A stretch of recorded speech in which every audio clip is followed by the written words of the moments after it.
Dans l'ancien Irak, vivait un roi nommé Namroud. Il était connu pour ses immenses richesses et son pouvoir sur de vastes territoires. Au fil du temps, l'arrogance de Namroud ne connut plus de limites et il commença à se proclamer Dieu. Ses illusions l'ont amené à croire qu'il était l'autorité suprême et qu'il avait le pouvoir de contrôler tout ce qui existait. Durant cette période, le monde était plongé dans l'ignorance et l'arrogance. C'est à cette époque que naquit un prophète juste et sage du nom d'Ibrahim, que la paix soit sur lui. Ibrahim reconnut la fausseté des affirmations de Namroud et chercha à guider son peuple vers l'adoration du seul vrai Dieu, Allah. Alors qu'Ibrahim commençait à diffuser son message de monothéisme, il attira l'attention de Namroud.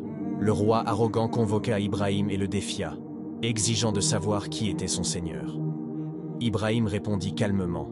« J'ai pour seigneur celui qui donne la vie et la mort. »« Moi aussi, dit l'autre, je donne la vie et la mort. » Pour prouver sa prétendue divinité, Namroud fit amener 2 prisonniers devant lui. Il ordonna à ses gardes de tuer l'un et d'épargner l'autre, mais ce n'est pas ce qu'Ibrahim voulait dire. Cependant, Ibrahim ne perdit pas de temps à s'engager dans des discussions futiles avec un souverain ignorant. Sans se décourager, Ibrahim posa une question très pertinente à Namroud, soulignant la puissance d'Allah.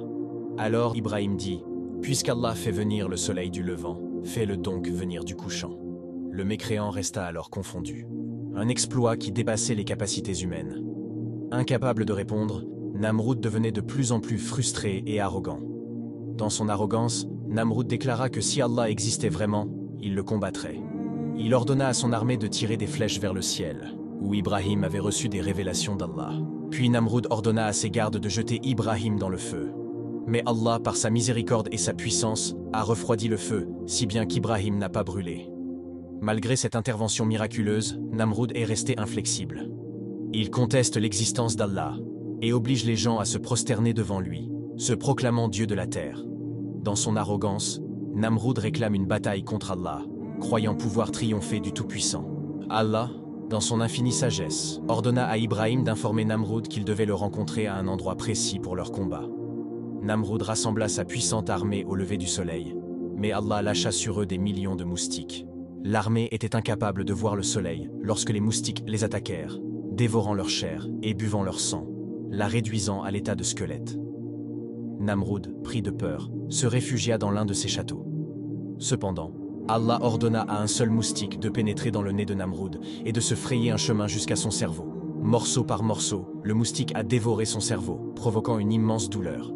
Namroud, qui ressentait maintenant l'agonie de la défaite, commença à se frapper la tête contre les murs, cherchant désespérément à soulager la douleur ou à expulser le moustique. Il ordonne à ses propres gardes de le frapper, mais en vain. Le dieu autoproclamé était maintenant battu par ses propres serviteurs. Ce supplice se poursuivit jusqu'à ce que l'âme maléfique de Namroud quitte son corps.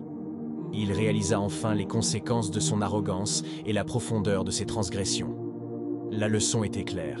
Rien ni personne ne peut surpasser la puissance d'Allah. Même un humble moustique pouvait détruire une armée de celui qui prétendait être Dieu. L'histoire de Namroud nous rappelle qu'Allah donne des chances de se repentir. Mais une fois que sa colère s'abat sur quelqu'un, il n'y a pas d'échappatoire. Elle met en lumière le pouvoir et l'autorité ultime d'Allah, qui peut humilier les plus arrogants et détruire les armées les plus puissantes à l'aide d'une simple créature comme un moustique. Et Allah sait mieux. Qu'Allah nous préserve de sa colère.